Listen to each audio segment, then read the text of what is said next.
because I'm Indonesian, and Indonesians don't like to walk. There's actually a statistic: Indonesian are the least walking bunch of people on the planet. We don't walk anywhere 15 minutes. Like if you're in Jakarta, and you be like, let's just walk there. It's 15 minutes walking distance.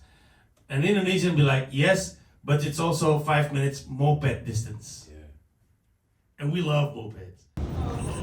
Kembali pada rutinitas menuju Rodney's Comedy Club untuk open mic pertama sejak kembali lagi ke New York.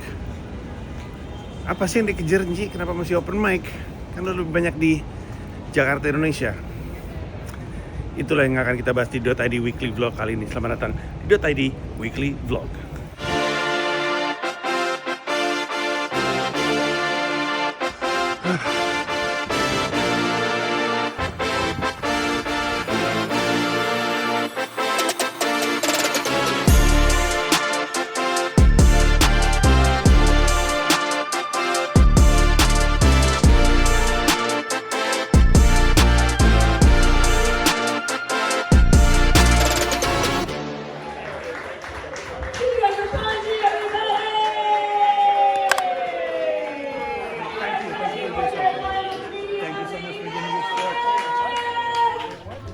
Baiklah, kita masuk ke .id Weekly Vlog yang membahas dengan sangat menyeluruh terkait kenapa gue di New York, ambisi gue apa yang gue cari, seperti apa kehidupan komika New York City, dibahas. Sebenarnya, kalau mau lebih dielaborasi, lu tonton aja dari episode 1 sampai sekarang. Ada 180 berapa? 6 episode, binge watch aja.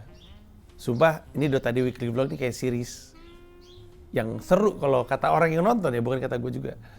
Jadi ditonton aja. Tapi ini satu episode yang bisa merangkum soal ngapain gue ada di sini, karena gue recap ulang aja untuk penonton-penonton baru .id Weekly Vlog. Nah, Senin sampai dengan Minggu kita akan ngebahas kegiatan gue di episode ini seperti biasa. Senin sih gue cuma di rumah aja. Gue melakukan urusan-urusan kayak laundry-nya gue dicuci di hari Senin, segala macam urusan rumah-rumah tuh gue lakuin di hari Senin. Plus gue ada meeting juga online di paginya.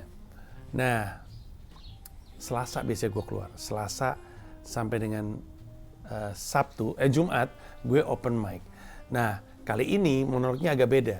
Kita tinggalkan set ini karena sudah dipakai Abdur dan Barry William. Kita keluar monolognya di jalan aja. Dari lu akan lihat Selasa sampai dengan Jumat monolog gue dilakukan di luar. Sekalian gue menjelaskan soal kehidupan komika New York City. Yang pasti di hari Selasa gue ketemu dengan Ulwan Fahri. Dia adalah peneliti humor. Bersama dengan saya Ulwan Fahri. Beliau adalah peneliti humor dari IHIK 3, Institut Humor Indonesia Kini. Tiga dari 3 pendirinya, yaitu Pak Dhani, Pak Seno, Pak Darminto Almarhum. Itu dia. Sudah berapa lama Anda jadi peneliti di IHIK? 5 tahun. 5 Semenjak tahun. nulis pecahkan 2020. Semenjak nulis pecahkan? Iya. Karena nulis pecahkan atau nggak ada hubungannya? Itu kayak proyek pertama kerja. Jadi salah satu buku terlaris rilisan pecahkan, bukan salah satu, memang terlaris, adalah buku pecahkan volume 1. Itu ditulis oleh Ulwan. Tulisannya Panji Pragiwaksono dan Ulwan. But let's be honest, Ulwan did the heavy lifting. Jadi Ulwan yang nulis, lalu per tahun tersebut berarti ya, dari 2020 sampai 2025 jadi peneliti. Apa kerjaan peneliti humor? Kerjanya baca. Kerjanya baca dan rilis paper. Iya, mengajar. Dan ngajar. Berapa hasil penelitian yang sudah lu publikasikan? Nggak yang penelitian banget sih, Bang. Jadi lebih ke apa nih insight barunya gitu, terus dibawain di kelas. I see. Nah, Ulwan lagi ada di sini karena dia diutus sama IHIK 3 untuk ke The Humor Camp di Jamestown. Humor Camp di Jamestown. Berapa hari tadi lu? 4 hari. 4 hari. Belajar apa di camp tersebut? Banyak isinya orang-orang belajar, backgroundnya psikologi, family therapist, militer ada. Semuanya belajarnya tentang humor. Mereka terus nanya, lu sendiri dari mana, Iya, kenapa lu kesini, lu jelasinnya gimana? Saya orang aneh dari Indonesia. Karena satu-satunya yang di luar Amerika Utara. Wow ya. Ada orang Kanada 1 orang. Dan mungkin satu-satunya yang peneliti humor. Oh ada, yang lainnya sih ada. Oh ada juga. Serius, profesor, Hmm.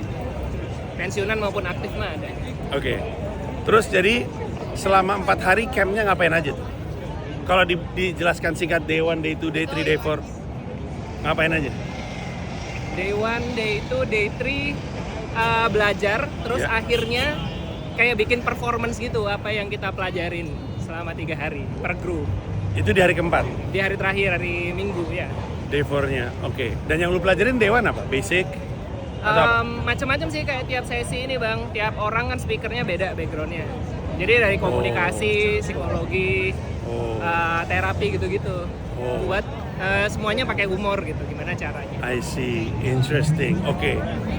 Dan kenapa IHIK 3 ngirimnya elu? Ada berapa peneliti humor yang mereka punya? Yang paling mudah dan gampang di ini soalnya saya doang. Lebih fleksibel. Lebih fleksibel.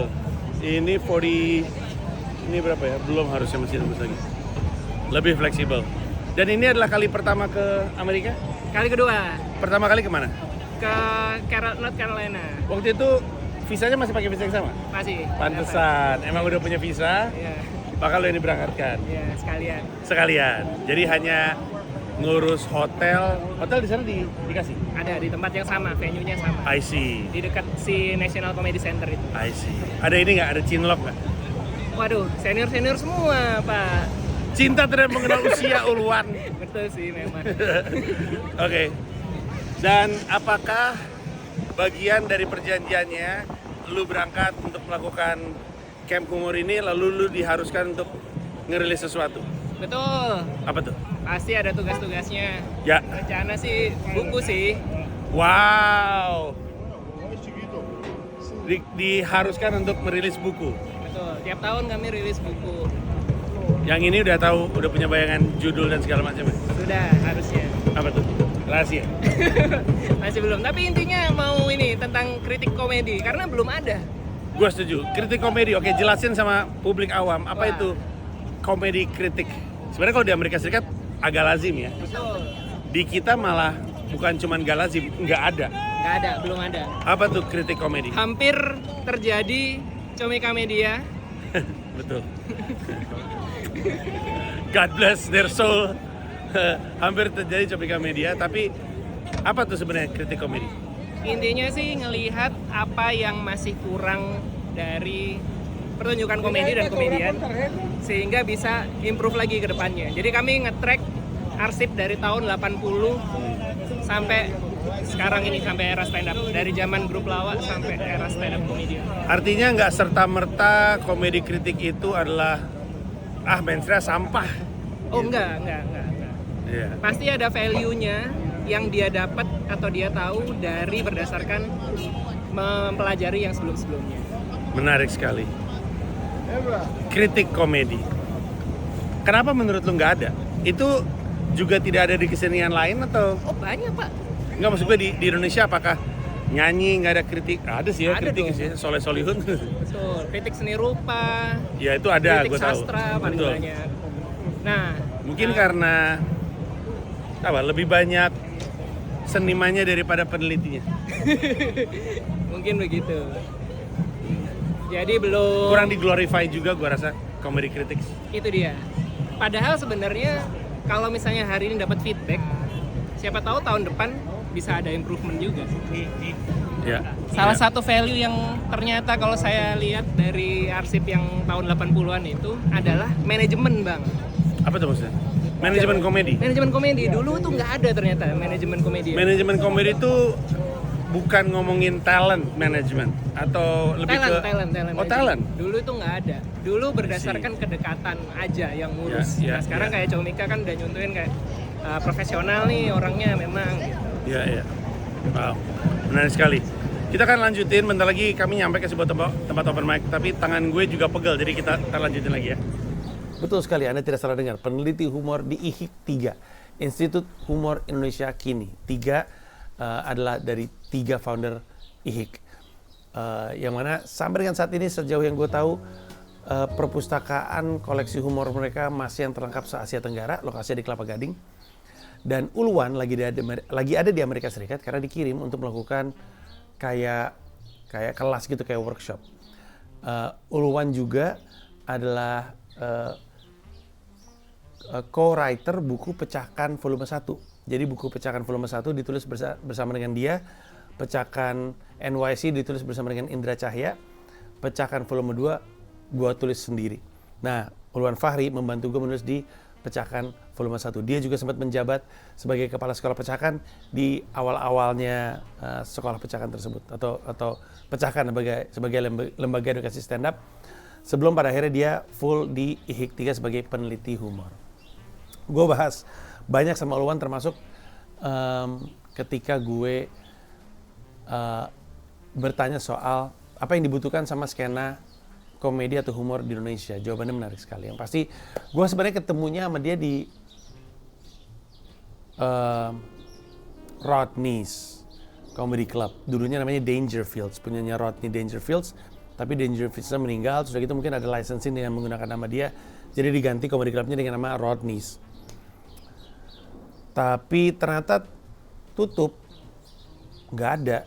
Nah ini karena gue udah lama ninggalin New York, jadwal open mic udah pada berubah. Akhirnya gue sama Uluwan ngibrit menuju ke Producers Club Theaters. Silakan dilihat perjalanan Selasa sampai dengan Jumat keliling-keliling New York City. I found out, do you know what the biggest question on the internet is? It's not about life, it's not about afterlife, not about religion, it's not even about politics. The biggest question in the internet is movie title? Question mark. You know what I'm talking about? Have you ever opened Instagram or TikTok and then you see a clip of a movie and then you're hooked in and then 1 minute in you're like, what movie is this? You know what I mean? And then you go to the comment section to ask that question just to find out hundreds of people are asking the same question. Movie title? You know what I mean? How many movies are there in this world? I'm like, I have no idea about this movie. Oke, sedikit recap untuk orang yang baru ngikutin .id Weekly Vlog. Ini adalah vlog yang membahas keseharian gue. Dimulai ketika gue berpindah ke New York City untuk berkarir jadi stand up comedian di tahun 2022 Januari. .id Weekly Vlog itu inspirasinya adalah dari website domain asal Indonesia.id. Jadi .id itu artinya asal Indonesia, tapi .id juga kepanjangan dari Indonesian Dream. Kita lebih lazim dengan istilah American Dream, tapi Indonesian Dream juga ada. Gua merasa obsesinya orang Indonesia adalah mendunia. Pokoknya apapun, kalau misalnya ada Indonesia di dunia, ada film di kredit titelnya ada Indonesia atau apa gitu, orang selalu bilang ada Indonesia gitu. Orang Indonesia itu kayaknya senang banget kalau misalkan semacam dapat pengakuan atau dapat tempat internasional. Jadi mimpinya orang Indonesia menurut gua adalah pengakuan secara internasional, dan itu yang juga sedang berusaha gue lakukan dengan berpindah ke New York City. Pertanyaannya, Panji ngapain pindah ke New York City di bulan Januari 2022? Untuk membayar rasa penasaran ketika ngeliat vlognya Andrew Schulz tahun 2017, judulnya 441. Bagel dulu. 441 adalah spesialnya Andrew Schulz nggak ngomong spesial, dia sebut stand up comedy experience, bukan stand up comedy special. Dimana di video tersebut masih ada sampai sekarang di YouTube-nya Andrew Schulz. Itu dia bikin video, isinya dia manggung di 4 comedy club yang berbeda, bawain 4 set yang berbeda, semuanya dalam satu malam, dan gue jatuh cinta dengan aktivitas tersebut. Gue menabung, berjuang, membangun karir. Lalu tahun 2022 kejadian juga, pindah ke New York City, ngebangun karir. Nah, sejak Januari 2022 sampai dengan sekarang, gue ngebangun karir gue sebagai stand up comedian. Dan banyak yang bertanya-tanya target gue apa di New York City. Targetnya bukan punya Netflix special, bukan manggung di Madison Square Garden atau di Carnegie Hall atau di Beacon Theater. Itu dampak. Cita-cita gue adalah bisa hidup dari karya di Amerika Serikat, dari stand up. persis ketika gue di Indonesia, itu juga yang gue cari, ngebangun karir. Thank you so much.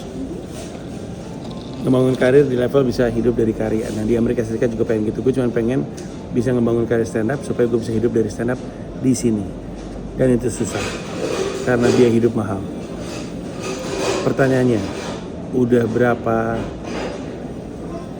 dekat gue dengan cita-cita gue? Masih jauh. Kalau 0 adalah startnya, 10 adalah tujuan akhirnya, sekarang gue menyebut diri gue di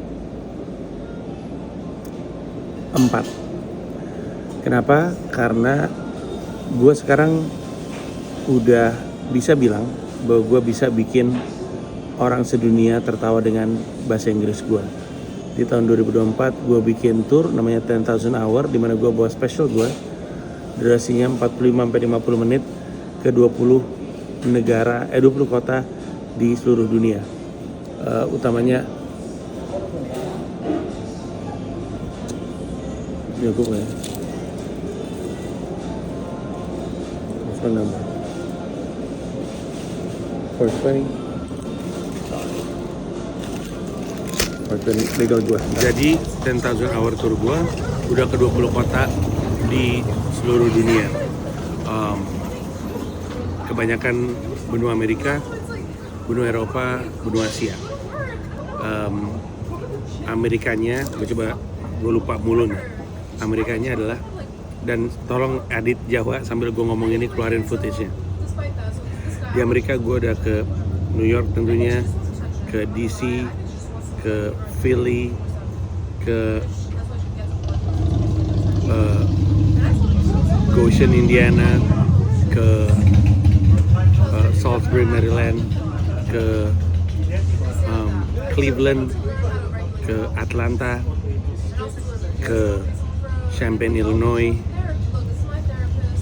Ya itu dia. Asianya gue ke Singapura dan Denpasar, Bali. Di Indonesia gue cuma di Bali karena kan target marketnya orang bule. Terus gue ke Eropa, Jerman tuh gue di Frankfurt, Berlin berapa kali.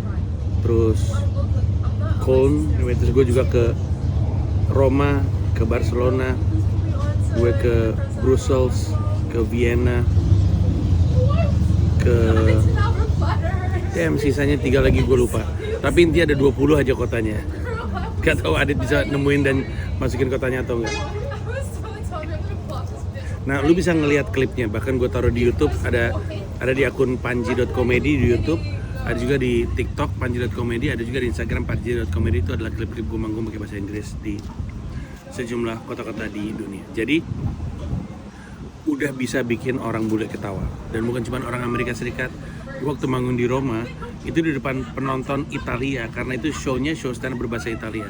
Waktu gue di Jerman, gue stand up di show berbahasa Jerman. Waktu gue stand up di Barcelona, Barcelona bahasa Inggris. Tapi gue beberapa kali stand up di depan penonton dengan show berbahasa lokal. Kebayang susahnya nggak? Kayak gue waktu di Frankfurt itu show stand up bahasa Jerman. Gue satu-satunya yang berbahasa Inggris. Aduh, kotanya apa lagi sih? Yang di Jerman gue lupa. Jadi perjalanan masih jauh. Tahun 2025 gue harus kembali memegang perusahaan gue. Tahun 2022, 2023, 2024 gue di sini untuk berkarir. Perusahaan dipegang sama 2 CEO yang berbeda. Diputuskan oleh board tahun 2025 gue megang lagi. Maret resminya gue megang, dan sampai sekarang alhamdulillahnya Comika ada di kondisi yang sangat baik. Gue gak sabar untuk tutup tahun supaya gue bisa cerita dengan resmi pencapaian kami, tapi kami ada dalam posisi yang sangat-sangat baik untuk saat ini. Terus gimana dengan karir gue? Panjang ceritanya. Maksudnya karir bahasa Inggris di sini ya, panjang ceritanya. Jadi gue lanjutin makan bagel gue dulu. Gue ingat sekarang, by the way, satu kota tambahannya di Jerman adalah Bonn. Jadi Berlin, Frankfurt, Köln, dan Bonn. Lalu 2 kota yang gak kesebut sama gue adalah Paris dan Amsterdam.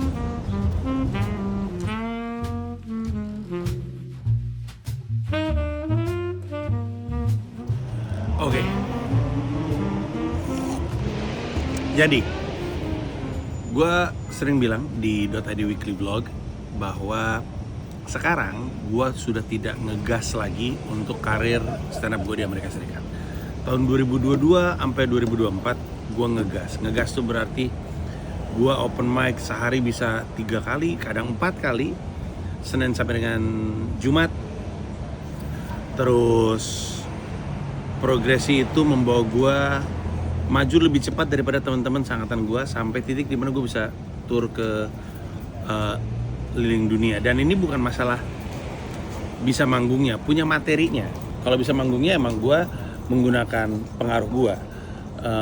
Gue bilang sama orang-orang di seluruh dunia, gue mau keliling-keliling dunia nih, lu hanya perlu ongkosin gue transportasi sama hotel, bayaran guanya mah gampang. Ini sesuatu yang tidak mungkin terjadi dengan karir gue dalam bahasa Indonesia. Kalau gue jadi komika Indonesia pasti ada bayarannya. Tapi karena gue lagi ngebangun karir dari bawah, yang lagi gue cari adalah jam terbang. Jadi asal gue dibawa ke sana, gue akan manggung buat lo. Dan ketika gue ada di sebuah region, sebuah area, gue langsung DM-in comedy club. Gue nerangin gue adalah komika dari New York, bisa dapat spot atau enggak. Dan akhirnya manggung lah di tempat-tempat kayak di Roma, Barcelona, Berlin dan segala macamnya. Nah, kalau gue masih bisa punya kemampuan ngegas, sebenarnya rencana gue selanjutnya setelah gue bisa, udah pasti gue bisa bikin orang ketawa, rencana gue selanjutnya itu adalah mencoba untuk menciptakan peluang untuk diri gue sendiri. Gue tadinya mau nge-host open mic, terus gue mau punya acara secara mingguan yang gue produce sendiri. Jadi rencananya gue bikin open mic, yang paling lucu di open mic-nya gue ajak untuk ngisi show gue tuh, showcase gue, show gue sendiri yang mingguan tadi. Nah, dengan gue membawakan atau memproduksi acara sendiri, gue ngebuka jaringan terhadap komika-komika lagi. Dan harapannya jaringan dengan komika-komika tersebut membuat gue juga bisa manggung ke acaranya si komika-komika tersebut. Karena di New York, acara stand up itu dibagi dua. Yang diselenggarakan di comedy club sama yang diselenggarakan di luar comedy club, disebutnya alternative room, di cafe, restoran, bar, segala macam. Nah, semua acara di luar comedy club itu diselenggarakan, diproduksi sama komika. Jadi untuk dapat jam terbang, untuk dapat stage time, harus kenalan dengan sebanyak-banyaknya komika. Bahkan strategi gue tuh ternyata tukeran stage time. Gue ajak lu bangun tempat gue, ntar gue bangun tempat lu ya. Begitu terus. Cuman sekarang waktu lebih banyak harus dihabiskan di Indonesia sehingga gue nggak bisa ngegas lagi. Namun toh anak-anak gue masih akan di sini 8 tahun lagi. Syira baru masuk SMA 4 tahun. Habis itu dia akan kuliah 4 tahun. Yang berarti 8 tahun gue masih harus nemenin anak-anak gue di sini. Gue nggak buru-buru, gue masih punya waktu. Pertanyaan kemudian, terus lu ngapain open mic mulu? Ya gue open mic karena itu pekerjaan gue. Karena gue stand up comedian, pekerjaan gue adalah terus menulis dan terus open mic supaya terus dapat peluang. New York adalah kota yang prinsipnya itu kerja keras tanpa pamrih. Artinya percuma berharap lah. Gue udah begini-begini, harusnya gue begini-begini. Percuma, nanti lu sakit hati sendiri. Di New York yang penting lu kerja keras, lu disiplin, lu jalanin aja. Nanti lu lihat kerja keras lu akan membawa lu kemana. Jadi kalau ada yang nanya ngapain lu masih stand up, lu kan kebanyakan di Indonesia, lu kan nggak bisa punya momentum, nggak bisa ngapa-ngapain, harus dibalik lagi ke Jakarta anyway setelah 3 minggu di New York atau 2 minggu atau seminggu di New York. Ya irrelevan, gue adalah komika, tugas gue nulis, tugas gue open mic, tugas gue stand up. Jadi ketika ada kesempatannya, ya jalanin aja. Kalau kata idola gue Thomas Teddy Kurniadi, dia bilang stay ready, kerja keras aja terus, karena lu nggak akan tahu peluang datangnya dari mana. Secara logika mungkin lu berpikir lu mesti terus aja stand up grind sampai kemudian dapat peluang. Tapi kadang-kadang namanya juga kesempatan ya. Lu cuma seminggu di New York tiba-tiba dapat kesempatan yang baik, ya udah mau gimana lagi, ambil aja. Pokoknya ketika gue lagi di New York, gue akan open mic, gue akan nulis joke baru, gue akan keliling-keliling. Karena itu adalah pekerjaannya. That is the job. That is what it means to be a comedian in New York City. Dan itulah yang bentar lagi akan gue lakukan. Gue mau open mic ke QED. Kita lihat hasilnya seperti apa. Seperti juga show, open mic pun nggak selalu ada di comedy club. Ada juga di alternative rooms. Kadang ada di bar, kadang-kadang di teater. Nah, yang bentar lagi ini QED ini sebenarnya bukan comedy club, walaupun lebih sering dipakai untuk acara komedi. QED itu sebenarnya lebih kepada apa ya? Public space di mana ada bar, ada panggung, panggungnya bisa untuk musik, bisa untuk apa segala macam. Kali ini untuk open mic. Jadi mari kita lihat seperti apa.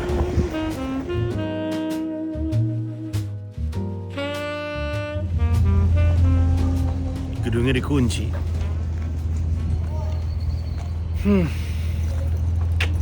Ini adalah kedua kalinya gue mau open mic di minggu ini. Open mic-nya nggak ada. Udah 3 bulan sih gue tinggalin, lebih deh, hampir 4 bulan gue tinggalin New York. Jadwal open mic berubah-berubah. Kemarin waktu gue di Rodney's yang mau sama Ulwan itu, gue daftar online harusnya bilang ada jadwal open mic. Gue daftar online, pendaftaran sukses kata websitenya. Gue datang ternyata nggak ada open mic. Ini kalau di jadwal gue tuh tiap hari Rabu tuh ada open mic jam 6, pendaftaran jam 4:30.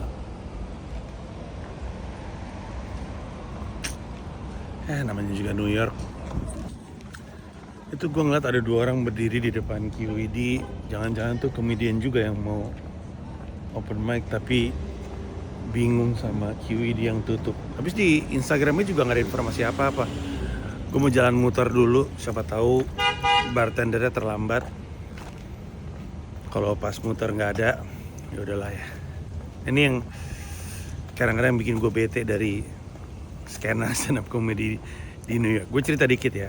Nih gue gunain kesempatan ini untuk cerita seperti apa open mic di New York dan gimana cara daftarnya, gimana cara nemuin ada open mic gitu kan lebihnya ya. Jadi waktu gue pertama kali nyampe ke sini, gue megang sebuah file Excel dari Ligwina Hananto. Waktu itu Ligwina Hananto pernah dia kayaknya ada kayak fellowship program di Boston, apa di mana gitu, dia stand up di situ. Terus dia ke New York, dia stand up juga di New York. Terus dia dapat file Excel dari temennya, itu adalah jadwal open mic. Nah, gue berpegangan itu, terus gue pindah dari satu tempat ke tempat lain sepanjang 2022, modal gue itu. Dan abis itu gue kenalan sama beberapa komika di New York. Ada yang nawarin untuk ikutan Facebook group namanya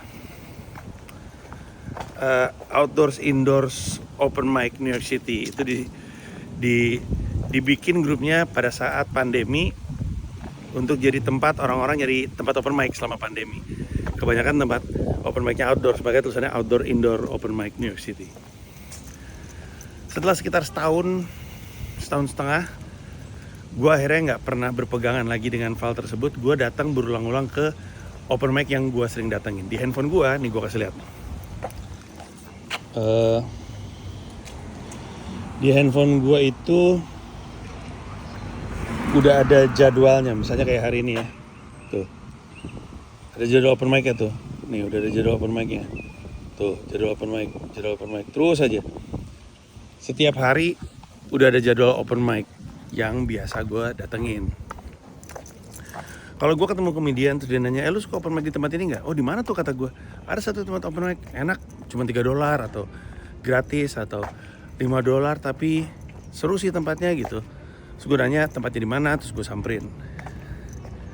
Gue nanya daftarnya gimana, karena ada beberapa jenis cara mendaftar open mic. Yang paling lazim adalah SUGU, show up, go up, SUGU. Jadi lu datang aja ke comedy clubnya atau ke barnya atau ke restorannya, dimanapun tempat open mic itu diselenggarakan. Datang sekitar setengah jam sebelumnya. Terus lu nanya, I'm here for the open mic, is there a list? Terus bisa dikasih kertas, there's the list, tulis nama lu. Terus lu ngeliat, oh gue ada di urutan keempat, ya udah tulis Panji. Nanti lu dipanggil. Oh, that's nice. Lu dipanggil di urutan keempat tuh show up, go up. Ada juga sistemnya raffle, jadi lu datang ke situ. Oh by the way, untuk open mic di New York tuh rata-rata memang bayar $5, ada yang $3, pokoknya kita yang bayar. Atau beli satu minum. Jadi lu datang lu bayar $5 atau lu beli satu minum, terus sugu atau raffle. Jadi habis lu bayar, kayak yang di QED nih, habis bayar dikasih kertas, tulis nama lu, dimasukin ke bucket. Nanti MC-nya akan ngambil. Oke, sekarang Panji naik dan seterusnya. Ada lagi pendaftaran yang dilakukan secara online. Masuk ke websitenya si comedy clubnya, daftar di situ, bayar online. Salah satu penyelenggara open mic dan penyelenggara show serta kompetisi yang paling gede di New York namanya Laughing Buddha Comedy. Mereka adalah organizer gitu, promotor kayak Comika tapi di New York. Namanya Laughing Buddha. Cek aja websitenya, laughingbuddhacomedy.com atau ya kayaknya laughingbuddhacomedy.com. Nah mereka tuh organizer kan, jadi mereka menyelenggarakan banyak sekali open mic di banyak sekali comedy club. Di Eastville Comedy Club mereka ada, Grizzly Pear Midtown mereka ada, Tiny Cupboard ada, Broadway Comedy Club ada, banyak lah pokoknya. Nah itu salah satu open mic yang paling konsisten tapi juga mahal. Jadi kayak lu mesti bayar $7 kalau gue nggak salah. Jadi ya lu bayar mahal untuk konsistensi mereka, karena kalau nggak kejadiannya kayak gini. Nah gue udah punya tempat open mic yang rutin Senin sampai Jumat, sambil terkadang nyari-nyari tempat open mic baru. Nah permasalahannya adalah kebanyakan open mic itu diselenggarakan sama komika, dan komika di mana-mana susah untuk konsisten, susah untuk disiplin, sehingga banyak open mic tidak berusia panjang atau berubah-berubah jadwal. Ya 3-4 bulan gue tinggal New York, so I guess it's a learning curve. Suara yang indah sebenarnya. Nah, tanda kehidupan benar, kayaknya terlambat tuh bartendernya.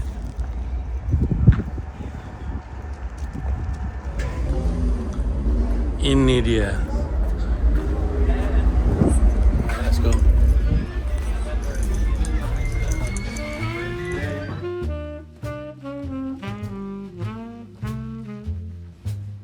The biggest question on the internet is movie name? Question mark. Have you ever been on Instagram and you saw this clip of a movie and then you got hooked in and then you'll be watching it for about a minute and you're like, what movie is this? You know what I mean? It's always like that. I'm like, what is this movie? Why don't I know about this movie? And then you open the comment section, you try to find out what the movie title is, and everybody's asking the same question. Movie title? Movie name? Do you know what I mean? No, just me. Never mind. Okay. New jokes, guys. I'm still working on it. Oke, begitulah. Tadi lo lihat kan open mic kayak apa, pada ngasih kertasnya karena hostnya udah mulai acaranya, jadi tolong titipin, masukin ke bucket dan seterusnya. Open mic-nya masih lanjut by the way. Gue hoki sekali, namanya juga raffle. Gue ketangkep, gue dapat urutan kedua dari mungkin 15-16 komika. Terus udah selesai manggung ya gue cabut aja. Sebenarnya itu salah satu kondisi yang tidak ideal dari open mic di New York. Banyak komika kelar manggung tuh langsung cabut, pindah ke open mic lain atau pindah ke urusan yang lain. Kebanyakan sih pindah ke open mic yang lain karena ada banyak open mic dan mereka ngejar. Kalau gue enggak, gue malas aja. Nggak enaknya adalah kalau misalkan raffle-nya tuh membuat lo ada di urutan terakhir. Komika-komika udah pada pulang, lo open mic cuman di hadapan 1 orang. Bahkan gue pernah waktu itu, Adit coba cari videonya, gue open mic waktu itu ditemenin sama Daniel Mananta. Terus gue beneran urutan terakhir, Dan di dalam ruangan itu, di bar tuh, di Christie's, cuman ada gue, Daniel, sama hostnya. Jadi sebenarnya tidak ideal komika-komika pada cabut sebelum open mic selesai. Tapi gue ngapain gue nontonin komika-komika mediocre latihan? Gue punya waktu yang lebih berharga untuk dimanfaatkan. Cabut ya gue.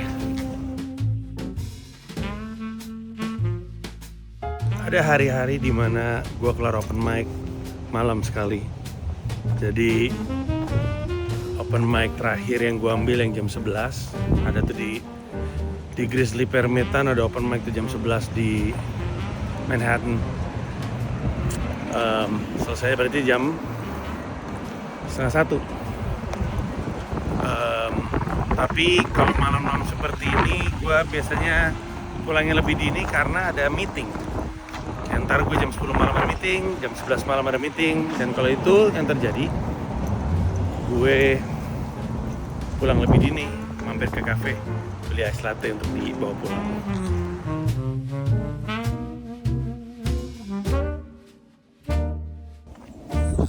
Oke, kembali lagi melakukan aktivitas open mic. Kali ini open mic pertama di Broadway Comedy Club. Dan di sana sistemnya cash. Jadi karena gue nggak punya cash, gue akan ke ATM narik duit. Gue pecahin duitnya dengan beli ice latte. Karena seringkali host open mic-nya juga nggak punya uang kembalian. Gue akan jelasin juga soal kayak gimana open mic di Broadway Comedy Club.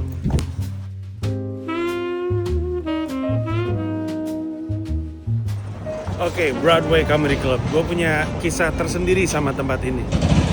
Ini adalah salah satu dari sejumlah comedy club di New York City yang posisinya lebih ke tengah kota. Gue sering open mic di Broadway Comedy Club. Mereka setiap hari kayaknya. Tapi gue paling sering datang ke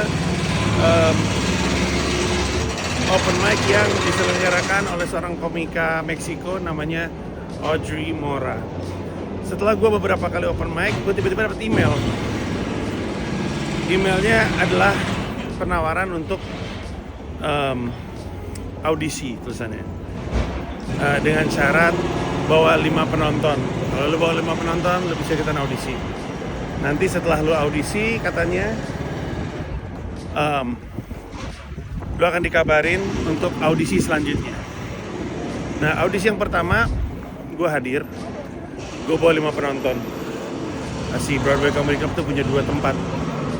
Di atas kapasitas mungkin 50, di bawah kapasitas mungkin 350, 400.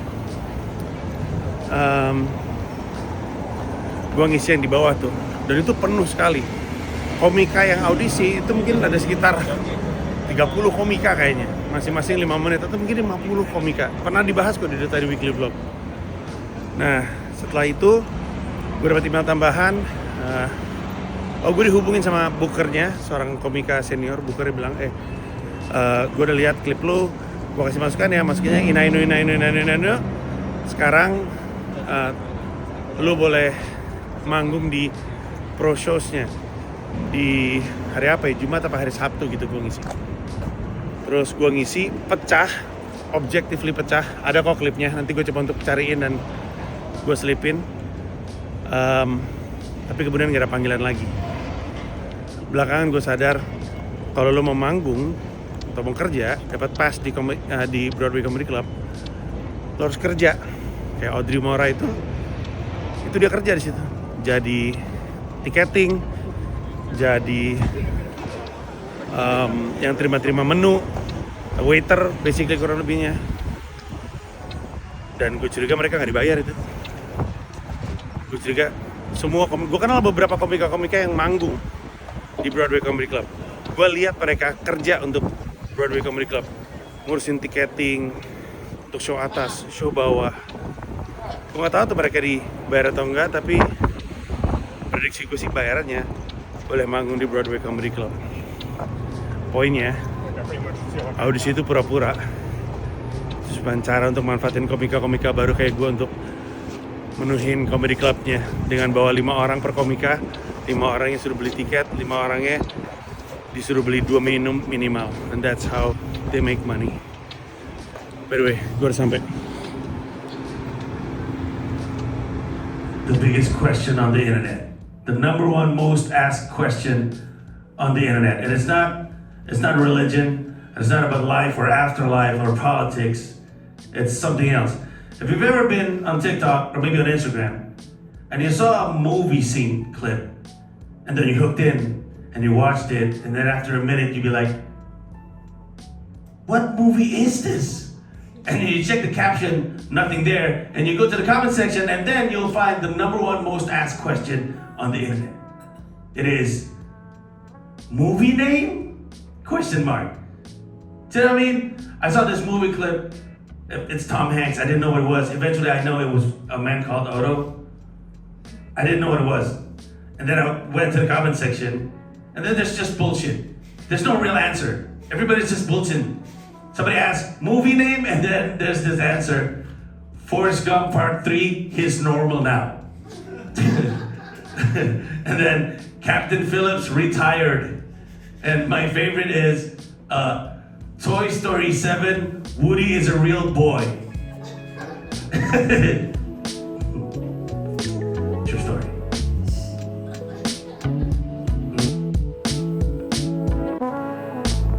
Oke, open mic kedua itu sekitar sejam setengah dari sekarang. Jalan kaki ke sana 28 menit, naik kereta 18 menit, tapi kita jalan aja biar sehat. Sekalian olahraga, mencoba untuk memberi kaki ini lebih banyak kesempatan untuk bergerak karena gue pengen kembali berlari. Sejak cedera kemarin belum lari lagi. Anyway, tempat yang mau gue samperin ini adalah open mic yang diselenggarakan sama The Laughing Buddha Comedy. Nah, The Laughing Buddha Comedy adalah sebuah entitas bisnis yang sangat gue pelajari karena menurut gue komika nanti di New York akan seperti mereka. Jadi kalau lo buka thelaughingbuddhacomedy.com, itu tuh lo akan menyadari bahwa dia adalah sebuah kewirausahaan stand up comedy. Di websitenya ada informasi tentang kalau lo mau ikutan open mic, kalau lo mau nonton show, kalau lo mau dapat di book gitu ya sama booker mereka. Terus kalau mereka punya festival, lu bisa lihat juga informasi di situ. Walaupun sejauh yang gue tahu festivalnya Laughing Buddha itu lebih mirip kayak lomba stand up sih. Tapi pesertanya banyak banget, komika-komika New York banyak yang ke situ. Terutama komika-komika yang namanya lagi naik. Kalau lu masuk ke laughingbuddhacomedy.com, lu akan lihat, tontonlah komika-komika ini sebelum mereka terkenal. Jadi mereka emang positioningnya adalah mereka mengkurasi sebuah acara komedi dengan talenta-talenta yang lucu. Mereka yakini talenta-talenta ini akan meledak, akan jadi terkenal. Dan lu bisa nonton mereka sebelum mereka terkenal. Nah, jadi di websitenya tuh ada open mic, ada show, ada gimana caranya kalau lu pengen di book sama bookernya. Terus, sorry berisik banget. Terus ada informasi soal festival, ada tips. Kalau nggak salah mereka juga ada kelas. Nah, mereka itu memulai semuanya lewat mengorganisir open mic. Jadi ada segerombolan komika. Kalau nggak salah originatornya si The Laughing Buddha Comedy itu kayaknya 3 atau 4 komika gitu ya, teman. Terus mereka mengorganisir open mic. Terus saking rapihnya ketika mereka mengorganisir open mic, mereka menawarkan diri ke sejumlah comedy club. Comedy club siang sore kosong. Daripada nggak jadi duit, kata comedy clubnya, gua bikin open mic aja. Datanglah Laughing Buddha. Lu mau nggak? Gua urusin open mic. Nanti kita bagi hasil. Oh, mereka mau. Akhirnya sekarang Senin, Selasa, Rabu, Kamis, Jumat, Sabtu, Minggu, Laughing Buddha itu punya open mic dari siang sampai malam. Terus ketika mereka udah mulai sering mengorganisir open mic, mereka mulai mengorganisir show. Yang ngisi adalah komika-komika yang biasa ikutan open mic mereka, yang bagus-bagus. Ketika mereka mengorganisir show yang komersil, ternyata hasilnya oke. Akhirnya nama The Laughing Buddha itu jadi nama terpercaya. Pokoknya kalau mereka bikin acara, pasti bagus aja. Terus tuh, setelah bertahun-tahun mereka bikin open mic, terus mereka bikin show, mereka akhirnya mulai mencoba untuk bikin festival. Setelah mereka mulai bikin festival, nama mereka makin gede, lama-lama open mic di mereka mahal. Ini open mic yang mau gue samperin. Bayarnya $8. Fee-nya tuh $6,5 untuk open mic, $6,5 dengan $1,5 booking fee. Buat apa coba? Cuman Laughing Buddha doang ada begituan. Jadi kita daftar, bayar $6,5, lalu ada booking fee $1,5. Terus lu wajib beli minum. Itulah kenapa banyak comedy club seneng sama mereka, karena mereka menghasilkan duit untuk comedy clubnya. Nah, setelah mereka lama, aduh berisik banget anjing. Rewel banget.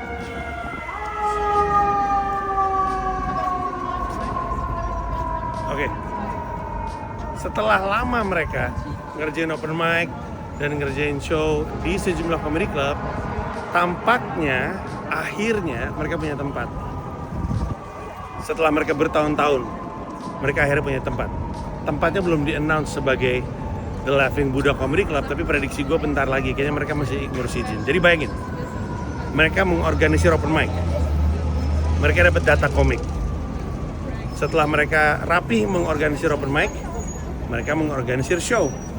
Mereka dapat data penonton, data komik punya, data penonton punya, mereka punya list ya, list customer. Lalu mereka punya brandnya, mereka punya reputasinya. Akhirnya antara mereka dapat investor, kemungkinan besar mereka dapat investor, atau intinya dapat funding. Lalu mereka bilang sama investornya, gue udah punya daftar komika lucu banyak banget. Gue juga udah punya captive market, gue udah punya list, ada ribuan nama, data penonton gue. Terus udah gitu, terus udah gitu nama brand gue juga terkenal. Gue mau buka comedy club, mau modalin nggak? Akhirnya mereka kelihatannya sekarang punya tempat karena namanya The Buddha Room. Tapi kalau misalnya dibuka Google Map, nggak ada tuh. Lu ngetik Buddha Room nggak muncul apa-apa. Masukin alamatnya kemudian baru muncul. Nah makanya gue penasaran kayak gimana tempatnya. Kota berisik banget, fuck. Namanya juga New York. Nah kalau emang benar prediksi gue, The Buddha Room adalah comedy club mereka, inilah yang harus dilakukan sama Comika ketika di New York. Comika ketika ada di New York suatu hari nanti akan memulai dengan memiliki entitas bernama Comika NYC, terus mulai mengorganisir open mic. Ketika udah banyak kerjaan open mic rapi, open mic bagus dan menghibur dan membuat tempat happy, baru geser ke comedy shows. Setelah dapat cukup banyak penonton, reputasinya oke, gedein brandnya, baru nyari funding, baru nyari tempat. TheLaughingBuddhaComedy.com. Kita kesana sekarang.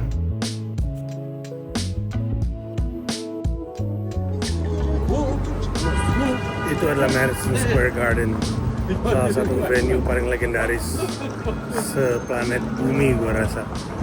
Markasnya New York Knicks. Terus apa namanya, klub NHL-nya New York, gue lupa. Tapi juga tempat tinju.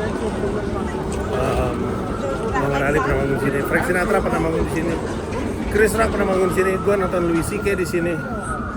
Tuh ada UFC di sini. Gue kan sempat bilang bahwa Madison Square Garden itu bukan tujuan berkarir di New York, sama seperti Netflix special, bukan tujuan, tapi adalah dampak. Tapi gue kayaknya nggak gitu jelasin dengan lengkap kenapa gue ngomongnya dampak dan bukan tujuan. berkesempatan untuk manggung di Madison Square Garden atau manggung di Carnegie Hall atau manggung di venue-venue terkenal di Amerika Serikat, itu adalah dampak dari kita melakukan pekerjaan kita dengan sangat baik. Uang banyak, terkenal, itu adalah dampak, bukan tujuan. Harusnya kaya raya itu bukan tujuan, harusnya terkenal itu bukan tujuan. Karena kalau kaya raya adalah tujuan, jalan pintasnya banyak, korup, bisa tuh, itu bisa jalan pintas nyuri uang orang untuk punya uang banyak untuk jadi kaya raya. Kaya raya atau terkenal itu harusnya dampak dari lu melakukan sesuatu dengan sangat baik. Jadi pertanyaan terpentingnya adalah kira-kira kita mau ngelakuin apa yang bisa kita lakuin dengan sangat-sangat baik sehingga saking baiknya kita mengerjakan itu, uang datang, sukses datang. Sama seperti Madison Square Garden, harusnya fokusnya gue tuh adalah membangun karir stand up comedy di New York dengan sangat baik, nulis joke yang bagus, open mic yang sering, ngisi gig yang banyak. Kalau gue ngelakuin itu dengan benar, dengan baik, pada akhirnya dampaknya adalah Madison Square Garden. Dan ini adalah prinsip yang juga bisa lo pakai untuk karir lo sendiri. Jangan nyari terkenal dan jangan nyari kaya. Banyak jalan pintas ya, bukan gue bilang gak boleh kaya, boleh ingin kaya, boleh. Cuman bukan itu tujuannya. Lu tuh kaya karena lu ngelakuin sesuatu yang sangat baik. Nah, apa itu? Fotografi kek, jadi akuntan kek, jadi orang finance yang baik kek. Ada banyak cara menuju kaya. Pilih cara yang lu suka.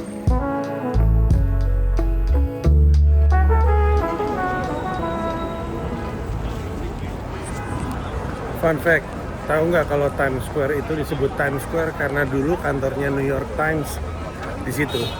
Sekarang kantornya udah pindah ke sini, tapi areanya masih disebut Times Square. Sebelah kanan gua ini adalah Port Authority.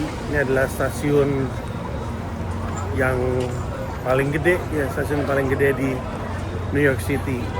Tempat bis di sini, bis antar kota di sini, terus subway di sini, terus kereta antar kota di sini. Jadi kalau lu mau keluar kota, mau ke Philly, mau ke DC, Chicago dari sini, naik bis dari Jersey ke sini juga di sini.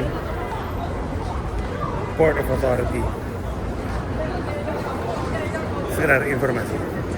Jauh-jauh ke New York, kopinya di plastik kayak anak SD jajan di Indonesia.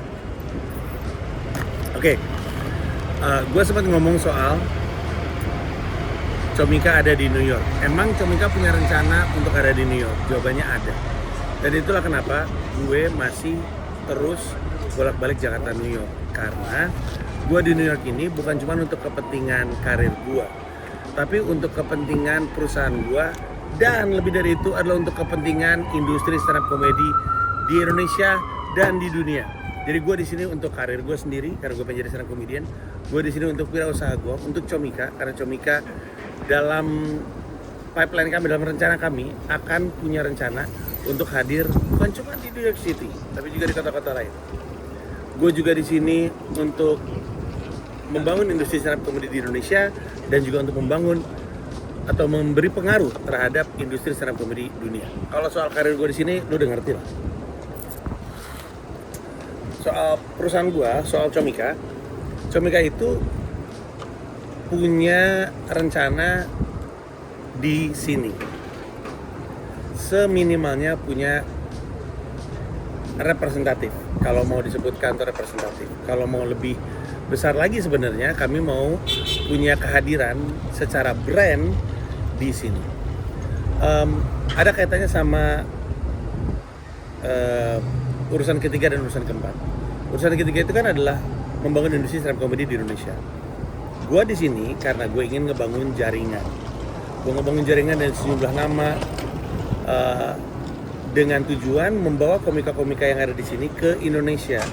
Saat ini satu-satunya promotor acara komedi internasional itu cuman Merbat Comedy, Iman dan juga Mo Sidik. Mereka udah jalan dari lama sekali and they did an awesome job mempromotori show bahasa Inggris.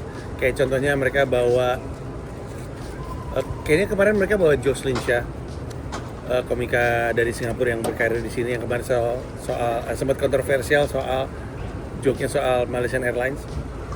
Mereka bawa Jokowi, mereka bawa Jim Jeffries, mereka bawa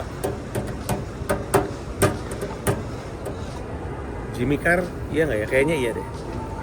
Tapi Merabat Komedi udah jalan cukup panjang. Kami baru mau mulai meniti, dan kalau boleh jujur, gue sih cita-citanya tuh lebih kepada bawa yang ada di New York untuk ke Jakarta, karena seperti yang lu tahu ada banyak komika-komika besar itu ngelompatin Indonesia.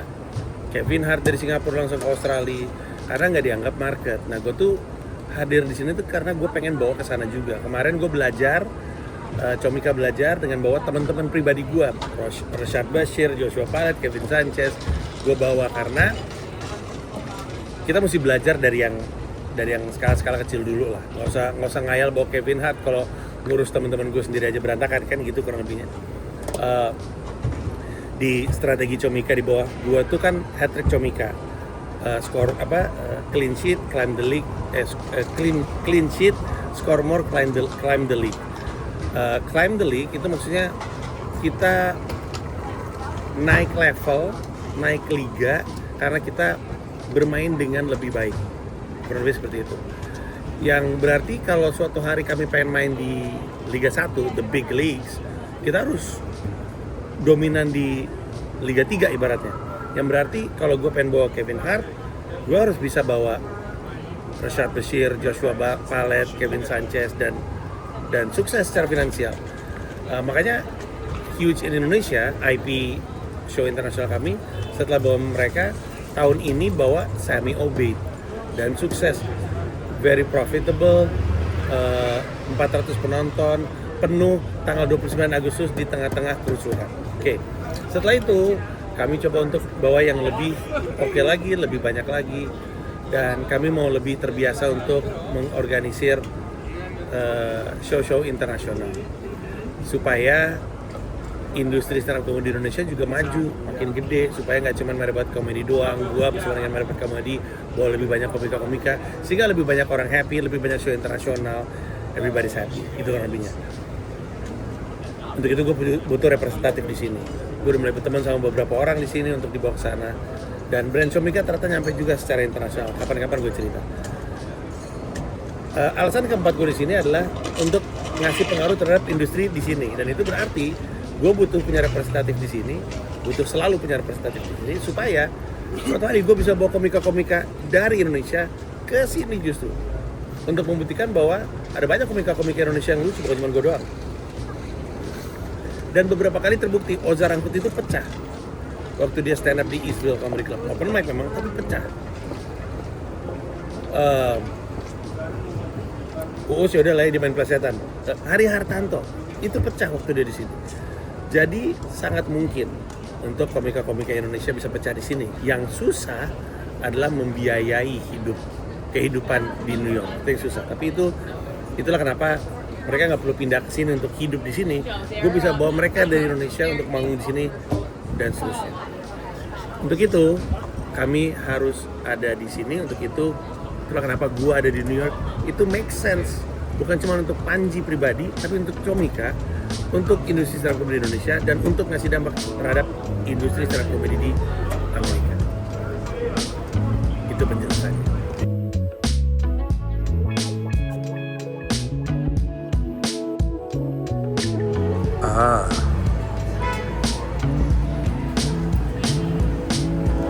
I guess this is it.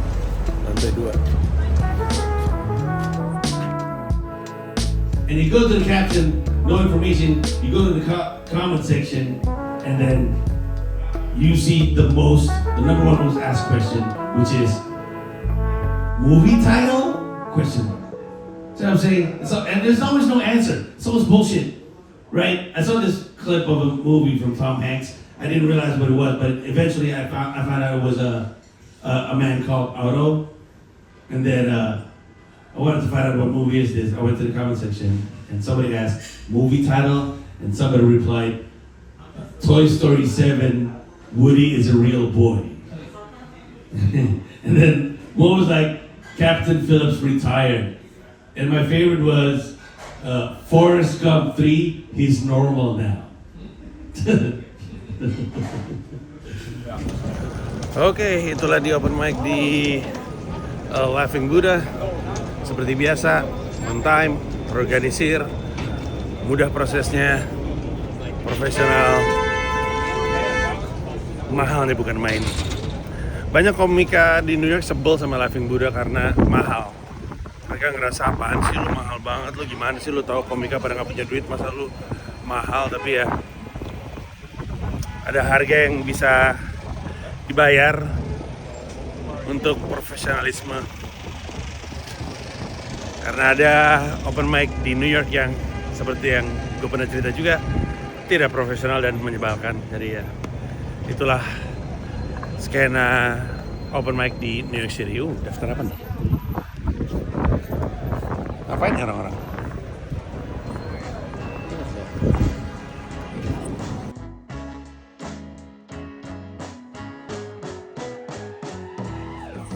Gue sama Dipo lagi mau ke York College, kampusnya Dipo. Terus kami lagi ngomongin soal melakukan sesuatu yang lo suka untuk kuliah, untuk karir dan segala macamnya. Terus gue bilang bahwa kebanyakan orang fokusnya pada uangnya, pada uang yang banyak. Tapi uang tuh dampak dari melakukan sesuatu dengan sangat baik. Jadi don't worry about the money, just be better at what you do. Terus Dipo bilang waktu apa SD di high school atau middle school? I don't remember. The whole high school memories is like bled together because I spent like almost a decade in that same building. It's true. And then you were saying the kids were being asked of what they want to be. Yeah, what they want or want to be in their future. Seingat aku ada banyak yang tulis apa financial stability atau even just rich. Nothing against Being nothing wrong rich. with financially stable. Yeah. Unrelated, but I remember a teacher di waktu sekolah di Amerika, teacher ada guru lain juga tanya what we want in our future. Terus dia bilang, a lot of people say like money or financial stability. Terus aku bilang, oh, should we wish to be poor and in debt? Like, anyways, the point is banyak anak kecil tulis want to be rich. Aku tulis like storyboard artist or something. Yes. Yeah. And that's exactly the point, right? A lot of kids want to be rich. They don't know how. You know what you want to become, right? Storyboard artist. And eventually, if you're good at what you do, money will come, right? Ultimately, did I say this? Money is just a means to an end. Not on tape, but yeah, you're right. It's the stuff around money is more important than money itself. It's true. Bars.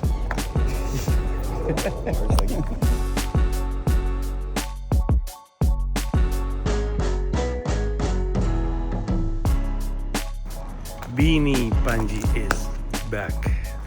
Dan untuk yang nggak ngerti Bini itu apa, Bini itu bukan istri tapi kupluk. Orang Indonesia nyebutnya kupluk, ini disebutnya Bini. Nggak tahu kenapa, karena mungkin kalau pakai beginian kayak kacang kali palanya. Gue pakai Bini lagi karena sudah mulai dingin. Dingin, berangin, suhu sampai dengan tadi pagi 6, 7, 8 sekitar segitu. Dan berangin membuat tidak ideal kalau pakai topi. Gue pernah mungkin 30-40 meter ngejar topi ketiup angin menggelinding di jalan raya. Hari ini kita open mic ke Fierce City Comedy Club yang dimiliki oleh seorang komika bernama Jonesy Carona. Gue punya cerita soal Jonesy Carona dan Fierce City Comedy Club. Si Jonesy Carona dulu adalah open micer juga. Gue kenal sama dia karena kami sama-sama open mic di Producers Club. Dan dia adalah salah satu komik yang suka ngomel sama Producers Club karena katanya udah mah nggak terorganisir, mahal lagi, mesti bayar $5 plus satu minum, padahal tempatnya sampah. Terus nggak pernah ketemu lagi aja gue sama dia. tiba-tiba karena gue follow dia, tiba-tiba gue ngeliat dia posting bahwa dia lagi mau buka comedy club. Dia bilang mohon izinnya, gue udah dapat mohon doanya, gue udah dapat izin nih untuk buka. Terus kayak gitu dia posting dia lagi ngurus airnya, dia ngecat sendiri dan segala macam. Dia benar-benar ngerjain sendiri. Gue ngeliat gedungnya dari kosong, dicat, ada panggungnya. Keren dia, dan ini adalah comedy clubnya dia. Jadi ya, mari kita mulai. I recently also found out the biggest question on the internet. The number one most asked question on the internet. And it's not about religion, it's not about, life or afterlife or even politics. It's the number one question on the internet is, what movie is this? You know what I'm talking about? You're on TikTok or maybe you're on Instagram, and then you saw a clip of a movie scene, and then it hooked you, and then after a minute you're like, what movie is this? Why don't I know about this movie? And the caption never explains and never reveals the title of the movie. You go to the comment section, and it's always bullshit, right? Yeah. Everybody's just bullshitting. I saw this clip of it's a Tom Hanks movie. Eventually, I found out it was a man called Otto, I think it was. Oh yeah, Terminal. No, the title of the movie is It's a remake of a Swedish movie. Yeah, Yeah. you're Swedish, right? Yeah. And then in the comment section, somebody asked movie title, and then one of the reply was Toy Story 7. Woody is a real boy. And then one of them, Captain Phillips retired. And my favorite was I think it was Forrest Gump 3. He's normal now. Jadi tentang Jonesy, kemarin gue sempat open mic dan ngobrol-ngobrol sama dia soal ngediriin Fear City Comedy Club. Terus dapat banyak cerita-cerita menarik dari dia. Gue awalnya ngomongin soal, gue perhatiin banyak yang taping spesialnya di sini. Iya, terus gitu dia bilang bersyukur karena tempatnya dipercaya sama sejumlah komika untuk taping spesialnya dia. Karena memang tempatnya kan kecil ya, lo bisa lihat paling itu berapa ya? Kayak itu cuma muat 30, itu juga sumuk kayaknya 30 tuh. Jadi komika-komika juga seneng karena cuman harus ngisi 30, udah berasa penuh banget, ketawanya pecah banget gitu kan lebihnya. Terus gue tanya, gue perhatiin banyak komika-komika bikin materi promo untuk comedy club lu. Dia bilang, ya itu bagian dari perjanjiannya. Bikinlah konten yang ngasih tahu gimana caranya ke Fear City Comedy Club nanti kolabo sama gue, kata dia gitu. Terus gue tanya gimana caranya bikin comedy club. Dia bilang yang paling susah tuh izinan. Terus gue nanya, kebanyakan comedy club kan izinnya liquor. Lu sendiri izinnya apa? Nggak ada. Bukan izin liquor, bukan. Terus izin apa? Nggak ada izin, kata dia. Nggak ada izin, nggak ada. Terus dia bilang untuk waktu yang lama juga gue nggak ada asuransinya. Padahal nggak boleh kan. Jadi lu buka restoran, buka tempat usaha tuh ada beberapa kayak dokumen-dokumen yang mesti dipenuhi, keamanan, piping, pokoknya ada inspeksi, orang datang ngeliat, terus gitu, oh ini nggak bener nih segala macam gitu. Terus salah satu yang wajib itu adalah untuk mengasuransikan tempat usahanya dia. Terus susah katanya dapat asuransi. Dia bilang ada salah satu agen asuransi, bisa gak sih nama comedy club lu tuh bukan Fear City Comedy Club? Jangan tengkorak-tengkorak, kayaknya nakutin gitu orang, jadi perusahaan asuransi susah gitu untuk, tempat lu ini apa sih ini sebenarnya gitu. Terus ada lagi salah satu agen asuransi bilang, lu kalau misalkan mau di-approve asuransinya, lu jangan bilang kalau ini tuh lu pugar. Lu jangan ngasih lihat foto-foto lu lagi ngebongkar, lagi masang ini, masang itu, mengubah struktur bangunan. Jangan bilang aja udah jadi kayak gini, karena nanti mereka jadi nggak percaya gitu, jadi susah gitu. Terus mahal lagi bayarnya. Terus gue bilang, gimana cara bisa dapetin? Gue ada kenalan. Dia bilang semuanya ujung-ujungnya koneksi, kata dia. Sudah kenalan yang bisa ngurusin asuransinya dengan harga murah. murah sekali. Terus izin dari kepolisiannya juga murah.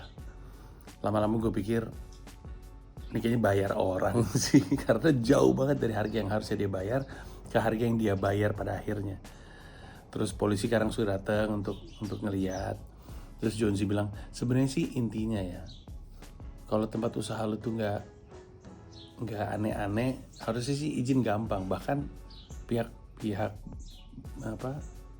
berwajib tuh nggak maksa lu banget untuk punya izin kalau dilihat tempatnya kayak gini doang gitu kalau gitu.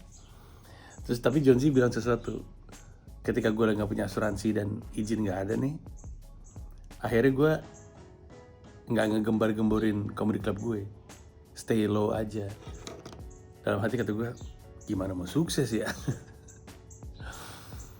Terus dia kan nggak ngejual minuman, nggak jual liquor. Jadi kalau misalnya masuk tuh, dia tuh benar-benar hidup dari revenue streamnya ya. Tiket, jual merchandise, kaosnya harganya $30 gue beli. Tiket, merchandise, sama dia jualan ini.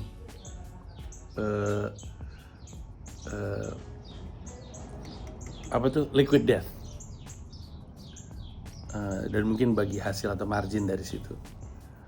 Sisanya mungkin sewa ya, tempatnya disewa gitu. Sama siapapun termasuk komika, tapi ujung-ujungnya gue dengar dari ceritanya sih dia bagi hasil sama komikanya. Udah. Terus gue mikir, ini gimana cara hidupnya ya? Karena tipis banget gitu duit yang pada akhirnya dia punya untuk kan ada revenue dipotong sama cost, dipotong sama operasional. Operasional cuma ada 2 orang di comedy club itu, cuma ada dia sendiri, sama ada satu lagi dia bilang my partner yang kerjanya ngurus sosmed, tapi sosmednya nggak jalan dengan bener lah. Bahkan gue ada klipnya nih, bahkan dia sempat ngomel, kan gue open mic jam 6, jam 8 harusnya ada show kayak umumnya comedy club, jam 10 ada open mic lagi. Terus dia bilang, by the way harusnya ada show jam 8 tapi batal soalnya semua line up-nya kena AIDS gitu. Enggak sih, bukan kena AIDS, penjualannya nggak oke aja. Dia bilang penjualannya nggak oke sehingga komika-komikanya pada nggak mau datang. Gue udah bilang sama orang promo gue, bikin konten. Tapi orang promo gue tuh komika juga, dia berpikir ada gue aja udah cukup untuk narik penonton, padahal siapa lu gitu. Lucu ngeliat dia berkeluh kesah soal ngejalanin comedy club. Kesimpulan gue adalah dia sendiri juga nggak benar-benar berhitung soal buka Fear City Comedy Club. Prediksi gue bukan cuma nggak berhitung soal revenue ya, tapi nggak berhitung gimana caranya numbuh gitu. Dia berhitung gimana caranya operasional jalan terus, tapi ada bedanya striving and surviving gitu. Dia mah wirausahanya tuh bertahan hidup, nggak tumbuh gitu. Karena nggak cukup kelolanya. Dia nggak punya bar, bahkan nggak jual alkohol. Kalau lu, nih aturannya dia ada tulisan itu, kalau lu bawa alkohol dari luar, bayar per alkohol $5. Terus kata komika-komika lain, mendingan kayak gitu daripada disuruh bayar cover charge $25 terus 2 minum. Iya kan, lebih enak kayak gitu kan. Terserah deh, lu mau bawa minum boleh, alkohol dari luar, tapi $5 udah. Lu nonton show di sini $15. Ujung-ujungnya apa? $20 itu masih tetap lebih murah daripada comedy club, karena comedy club di Amerika Serikat emang rata-rata $20-25 tiketnya.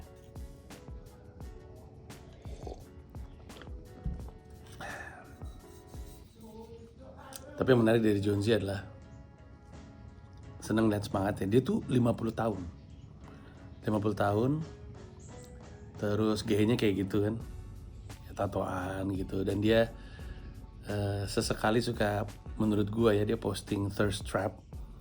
Dia badannya jadi bener-bener jadi kering gitu, kayak Bruce Lee tapi orang Swedia gitu. dia keturunan Swedia, jadi gitu. Kayaknya untuk mancing cewek gitu, karena materi stand up kemarin tuh ngomongin soal ngewek sama cewek yang dia kenal di internet gitu. Tapi ya lucu aja, anaknya udah kuliah, anaknya dua-duanya kuliah. Anaknya 1, umurnya 19 udah kuliah. Terus udah cerai. Terus ya udah. Hidupnya ya gitu. Setiap hari di Fear City Comedy Club. Dan perjalanan dia menarik setelah dia open mic bareng sama gue di Producers Club. Terus dia ngelola open mic di sebuah bar Home Sweet Home di Christie's. Sunken gitu. Ada kok beberapa klipnya, termasuk yang gue sama Daniel satu-satunya orang di open mic itu open mic dia. Terus setelah dia pengalaman jalanin kayak beginian, pengalaman punya reputasi bikin open mic, dan komika-komika tahu dia punya open mic, dan dia tahu komika-komika, akhirnya dia buka wirausaha dan dia pindahin semuanya itu ke si comedy club tersebut. Ya, begitulah kehidupan komika open micer yang jalanin open mic yang kemudian bikin comedy club bernama Jonzi Carona. Follow dia di Instagram biar dia happy. Nah, Jumat praktis adalah penutupannya. Gue menutup dengan pergi ke Strand Bookstore, toko buku favorit gue di New York. Kalau anak-anak kan seperti penonton tadi Weekly Vlog tahu, senengnya ke Barnes & Noble. Kalau gue pribadi senengnya ke The Strand karena lokasi bukunya luar biasa dan karena banyak buku bekas ya. Jadi banyak buku-buku yang kita bisa beli dengan harga miring, tapi juga ada buku-buku yang udah nggak dicetak ulang, bisa ditemukan di situ. Jadi gue suka sekali ke situ. Sekalian gue janjian dengan seseorang yang sangat spesial di hati, Lia, asisten gue, eksekutif asisten gue namanya Lia. Pacarnya tuh kuliahnya di Amerika Serikat. Lia nitip barang sama gue, terus janjian ketemuan di Strand untuk ngasih sekalian gue beli buku karena sudah menyelesaikan 1 buku. Harusnya gue nyelesain 1 buku, beli 1 buku, itu perjanjiannya. Nyelesain 1 buku, beli 1 buku. Gue udah selesai baca buku Zero to One dari Peter Thiel. Tapi prakteknya harusnya selesai 1 beli 1, jadinya selesai 1 beli 2. Kemarin beli 2. Padahal waktu gue beli Zero to One, gue beli 1 buku lagi tuh. Selesai 1 beli 2, selesai 1 beli 2. Jadi banyak buku gue. Tapi gue sempat ketemu dengan Adit, kasih titipannya sambil kasih pesan untuk si Lia. Titipan udah gue kasih. Thank you ya. Adit. Tadi jujur Adit kesini bawa cewek, gue bilang lu suruh pulang dulu ceweknya karena lihat tuh orang baik. Itu masih di situ lagi. Yang mana? Coba tunjuk yang mana? Itu yang. Nggak ada, itu nenek-nenek. Thank you banget. Mau ngomong apa buat Lia? Aku cinta Lia. Lia nangis mulu soalnya. Nangis aja guys. Iya, soalnya pacarnya jauh banget. Dia mau thank you so much. Dia mau oke. Lia mau kuliah, dapetnya nggak di New York. Namanya juga usaha. Nggak, kayaknya emang menghindar dari Adit kayaknya. Setelah itu gue balik Sabtu Minggu, gue di rumah saja, ngopi aja, seperti biasa nyantai aja. Tapi mungkin highlights-nya adalah Sabtu Minggu gue ngerakit Lego. Jadi Dipo kan sangat suka Lego.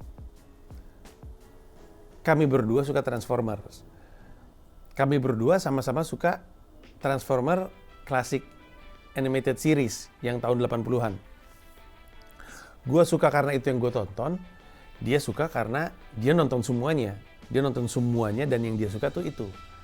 Nah, karakter favorit gue dari Transformer itu adalah Soundwave. Gue suka banget, menurut gue Soundwave tuh keren, cool, dan dulu waktu gue kecil, gue tuh pernah dapat hibahan mainan dari tetangga gue. Gue tinggal di Simpruk, tetangga gue tuh ibunya Ambon, bapaknya orang Norwegia. Mereka pulang ke Norwegia. Anaknya nggak diizinkan untuk bawa semua mainannya banyak banget karena ini orang kaya. Akhirnya semua mainannya dihibahin ke gue yang tidak dia bawa ke Norwegia. Salah satunya, gue dapat mainan Ravage. Ravage itu kalau lo tahu Soundwave itu kan Decepticon yang bisa berubah jadi tape kaset gitu ya. Lalu dia punya 6 kaset, 6 semua tuh bisa berubah jadi makhluk juga kayak Ravage itu kaset bisa berubah jadi puma, Soundwave bisa berubah jadi kondor, ada yang bisa berubah jadi falcon, ada yang bisa berubah jadi kayak humanoid gitu, ada 3 namanya apa gue lupa. Nah gue tuh dapat Ravage dan gue pengen banget punya Soundwave-nya, tapi nggak pernah bisa karena kan nggak punya duit waktu itu. Dan karena ada kesamaan itu dan gue pengen quality time sama Dipo, akhirnya gue beli itu masih baru itu. Gue beli dan gue rakit dalam 2 hari, Sabtu dan hari Minggu. Di hari Minggu sempat ditemenin sama Shira sempat nyanyi sambil kami ngerakit. Terus selesai deh rakitannya. Keren. Quality time-nya dapet, senengnya dapet, sama-sama nonton ulang soal Transformer. Jadi sambil kami ngerakit tuh, kami di TV nyalain YouTube video sejarah Soundwave, semua fakta tentang Soundwave, semua tentang Ravage, semua tentang Soundwave. Tadi siapa namanya? Gue lupa. Yang kondor. Ya gitulah. Jadi seneng dan kualitasnya kejadian. Di hari Minggu pagi, gua menyaksikan stand up comedy special pertama Isman H. Suryaman berjudul Oxymoron. Gua memantau dari live stream karena ketika lu kolaborasi dengan Comika, opsi live stream akan selalu kami dorong supaya yang menikmati pertunjukan lu itu bukan cuma yang ada di tempat di Jakarta, tapi bisa ditonton di kota-kota lain juga, karena kan kota-kota lain pengen juga bisa mendapatkan hiburan berkualitas gitu ya. Pada saat yang bersamaan gue dari New York juga jadi bisa memantau. Nah, sebelum gue cerita soal spesialnya, gue cerita soal Oxymoron. Gue tuh mengenal Isman sebagai anak ITB. Dia angkatan, pokoknya dia 2 atau 3, dia 94 kali ya. Tahun 95, 94, gue angkatan 97. Dia di atas gue, dia seangkatan sama Amin atau Slim Boy kalau gue gak salah. Tapi gue cuman sekilas doang tahu Isman. Waktu gue ketemu Isman pertama kali itu dulu, waktu tahun 2011, gue tuh kayak pernah ketemu ya. Dan dari zaman itu pun kita udah ngomongin bahwa kami tuh sama-sama di ITB.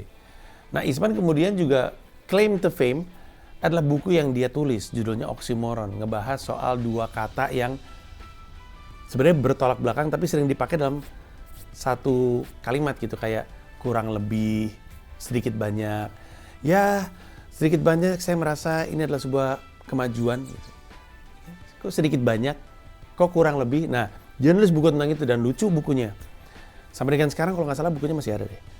Nah, fast forward ke zaman sekarang, sebagai sesama founders, gue itu emang sering ngebecanin Isman. Tapi pada saat yang bersamaan gue juga ngerasa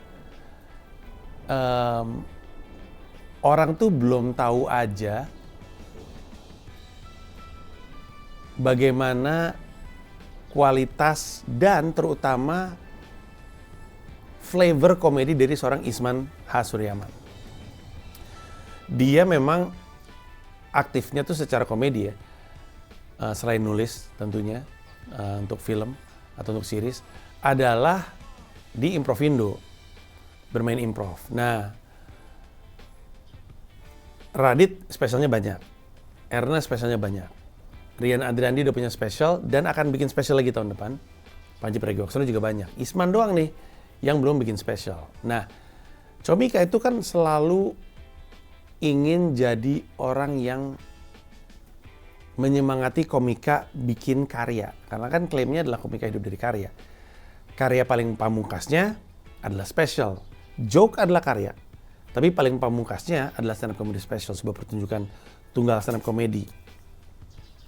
Gue tawarin waktu itu Isman mau nggak kita ngerjain spesialnya elu? Dia mau. Bersiaplah kami dari waktu itu sampai dengan sekarang. Nah, ketika pada akhirnya pertunjukannya jadi dan berjalan dengan sukses secara finansial maupun secara artistik, gue bangga sekali dipercaya sama seorang founder untuk ngurusin specialnya. Pengennya gue sih Comika makin lama makin terus dipercaya untuk menyelenggara specialnya komika-komika yang punya reputasi oke, termasuk para founder. Pengennya gue tuh. Gue sendiri founders, tapi ini kan juga perusahaan gue, sekarang Isman. Tahun depan, Comika juga akan mempromotori satu lagi founder untuk bikin spesial bersama dengan Comika. Konsepnya sih gokil, nanti tunggu aja pengumumannya. Mengenai pertunjukan Isman.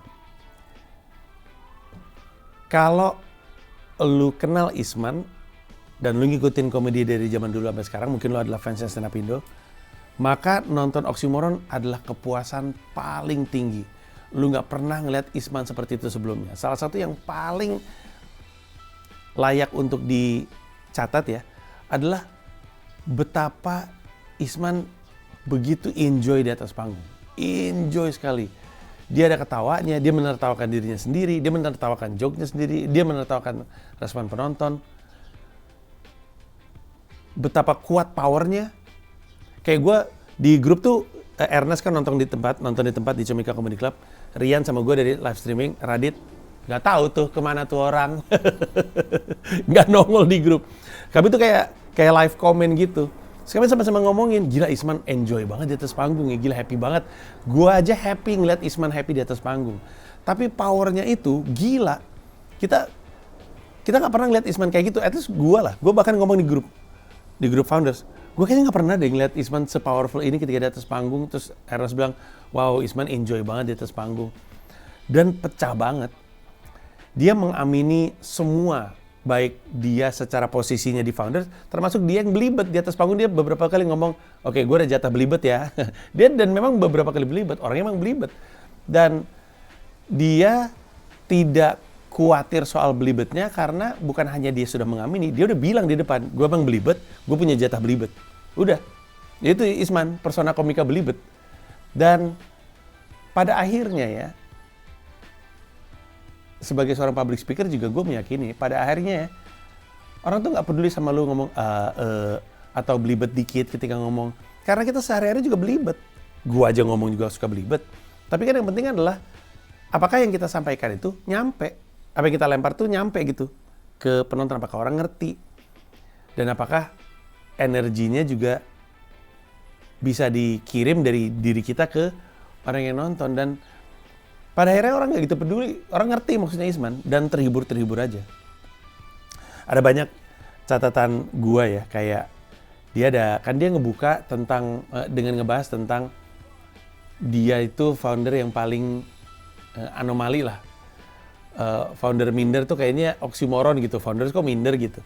Terus dia ngomongin banyak hal, termasuk dia ngomong, lu tahu nggak, saking nggak terkenalnya gue, kalau lu ketik nama gue di Google, yang muncul fotonya Panji kata dia. Terus dia ngelanjut, jadi gue sekalian cari tahu siapa lagi sih yang umurnya 49 tahun seperti gue yang muncul pertama kali fotonya Bahlil. Jadi dia ada kayak screen gitu, foto Bahlil, pecah dong. Terus dia pencet slide berikutnya trigger warning, dia bilang salah lagi, harusnya trigger warning dulu ya baru Bahlil ya, keburu kaget deh lu kata dia. Terus dia ngelanjut lagi, dia ngomong siapa lagi yang 49 tahun, tau nggak? Ternyata Natalius Pigai. Nah joke dia terkait pernyataan Natalius Pigai yang bilang saya itu sebenarnya pinter, tapi saya sembunyikan atau apa ya? Saya sembunyikan lah gitu kurang lebihnya. Itu pecah banget sih, itu pecah banget.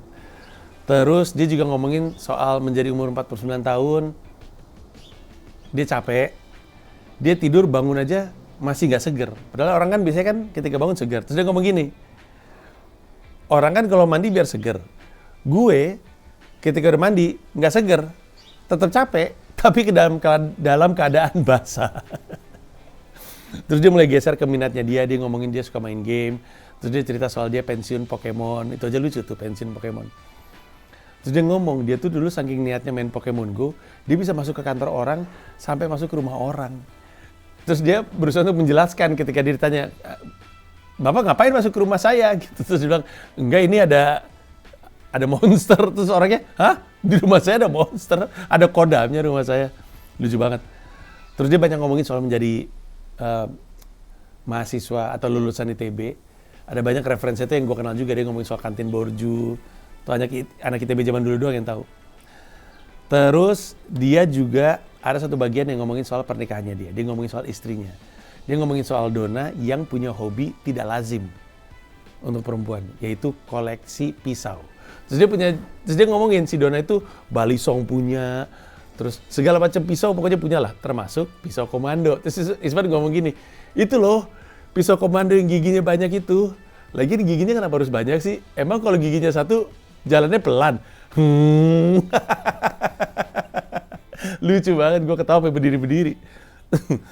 Lucu banget dah. Dia juga ada satu bagian ngomongin soal oksimoron, persis seperti bukunya, tapi dia ngomongin. Termasuk dia menggarisbawahi kenapa media-media itu suka ngomong ditemukan hilang. Jadi pada hari Jumat ditemukan hilang seorang anak berusia 8 tahun gitu, terus ditemukan hilang itu gimana? Terus dia elaborasi, lucu banget. Terus dia juga ngomongin soal kesalahan dalam penulisan dilarang menaikkan pakai 1K, bukan 2K. Kalau menaikkan kan berarti dinaikin. Kalau menaikkan 1K, itu berarti kata dasarnya itu bukan naik, tapi tai, menaikkan. Terus dia ngomongin soal dilarang menaikkan. Kenapa dilarang menaikkan ya? Emang ada kejadian orang ditai-taiin. Terus dia ngomong soal gimana kalau malin kundang itu dilakukan di zaman sekarang, sehingga dikutuknya nggak jadi batu tapi jadi tai. Lucu banget dah. Aduh lucu banget. Terus ada satu bagian di mana dia kayak semi sketsa gitu bersama dengan McDani. McDani sama Reno Fernandi jadi hostnya. Dengan opener Andro, yang dia menyebut dirinya sebagai muridnya Isman. Terus tektokan sama McDani-nya tuh lucu banget, parah lucunya. Salah satu ketawa terbesar tuh sketsa itu yang sama McDani, tapi juga sangat politis. Lagi-lagi, kita nggak pernah ngeliat Isman politis gitu dalam komedinya. Dan itu adalah sebuah hiburan yang sangat-sangat menyenangkan. Terus ya kita ada satu bagian di mana dia bilang, kan dia ngomongin berita, ada pernyataan, si McDani nyaut. Pernyataan McDani nyaut. Terus satu bagian gini, Isman baca berita. Di Jepang ada sushi ikan kembung, cakep, bukan bantun. Lucu banget. Terus dia ngomongin soal bapaknya yang gangster. Bukan gangster ya, tapi maksudnya bapaknya tuh galak banget lah, pemberani gitu. Pernah diancam pakai pistol, diancam balik pakai pistol. Dan yang menarik adalah Isman menutup setnya, kayaknya 1,5 jam tuh, dengan beat mengenai Al-Fatihah, dan indah sekali. Yang Muslim mungkin akan happy dengan joke tersebut. Bukan menertawakan Al-Fatihahnya tentunya, justru sebaliknya, mengelaborasi Al-Fatihah dalam kehidupan sehari-hari. Bagus deh. Setelah itu, dia closing, standing ovation, dan ditutup dengan anak-anaknya ngerosting dia, dan lucu banget. Kedua anaknya, dua-duanya udah kuliah, itu ngerosting dia, dan lucu-lucu banget. Ada satu momen anaknya cerita soal bapaknya kan suka main game, mereka suka nontonin bapaknya main game. Terus anaknya yang perempuan kalau nggak salah bilang, mau tahu nggak salah satu game aneh yang dimainin sama Papoy? Dia main game jaga toko. Aneh banget, orang lain main game marah-marah karena mati diserang monster, dia dimarahin customer. Lucu banget. Lucu banget lah. Gue sih happy sekali. Gue happy karena projectnya secara finansial oke. Gue happy karena projectnya secara artistik oke. Orang-orang happy. Gue sih nggak sabar untuk ini kemudian jadi tayangan di Comika ID. Banyak yang nanya, Comika ID nanti bakal ada digital downloadnya nggak? Comika ID udah bukan digital download guys, sudah lewat.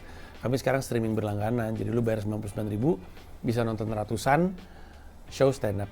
Ada add-onnya untuk judul-judul terbaik. Gitu kurang lebihnya. Dan itulah hiburan saya pagi-pagi di hari Minggu.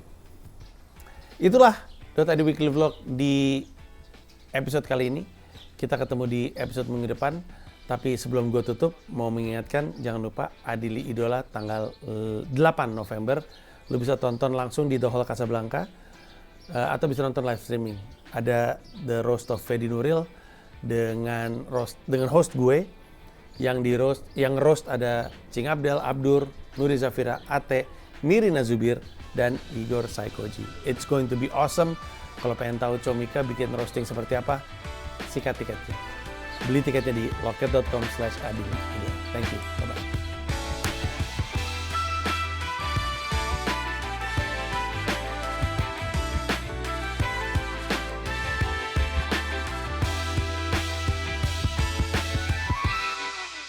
Terima kasih banyak udah nonton video YouTube gue. Mau mengingatkan bahwa di YouTube gue tuh ada membership program, di mana kalau lu jadi bagian dari member, lu bisa mendapatkan akses terhadap video-video eksklusif hanya untuk member yang nggak bisa ditonton oleh orang lain.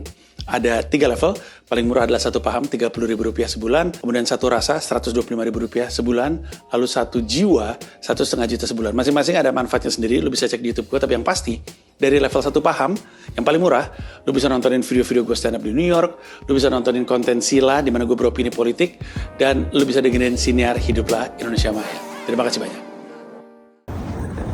Karena saya adalah sponsornya Isman, Oxymoron, saya punya jatah TVC untuk tayang di live streaming, yaitu yang Anda sedang tonton saat ini. Jadi TVC-nya untuk Anda adalah tebak-tebakan. Di antara paha, agak panjang, tapi nggak jorok. Apa ayo? Salah. Jawabannya adalah kontol bersih.